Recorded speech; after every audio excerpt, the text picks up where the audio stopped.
สวัสดีเมื่อในกสิภามาเฮ็ดแล้วกินคือเก่าน่ะล่ะเมนูเห็ดแชมปิญองผัดน้ำมันหอยพุ่นเดอันบ่แม่นหยังดอกค่อยไปโลตัสแล้วมันปลายเหลืองมันกะห้องเอื่นค่อยว่าเอาไปน้ำแน่เอาไปน้ำแน่ค่อยก็เลยต้นมันยานมะนาวอยู่เทิงศาลก็เลยได้เอามันมาแต่เอามาแล้วก็จักสิเฮ็ดหยังอันอาหารฝรั่งนั่นก็บ่ใช่ทางเลย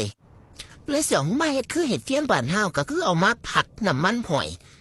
คือเก่านั่นล่ะใส่กระเทียมลงไปผัดให้มันหอมห่วยๆพอกระเทียมหอมแล้วเฮาก็ใส่เห็ดที่เฮาผ่าแบ่งครึ่งไว้บนนึงนั่นแล้วก็ผัดไปเรื่อยๆเติมน้ำเปล่าแล้วก็ปรุงรสซีอิ๊วขาว1 ช้อนโต๊ะน้ำตาลทราย1 ช้อนชาผงชูรสมื้อนี้บ่ลืมเด้อจบตะรสดีกระซอสหอยนางรมพระเอกของเราก็พัดไปเรื่อยๆพัดจนกว่ามันสิสุกจนกว่ามันสิเข้ากันดีพัดพอเห็ดสุกดีแล้วก็ใส่พริกแดงจินดาแล้วก็ต้นหอมไปเพิ่มสีสันนะคะให้หอมห้วยๆขึ้นมาเด้อเป็นตาแซ่บบ่บัดนี้สีสันจัดจ้านเด้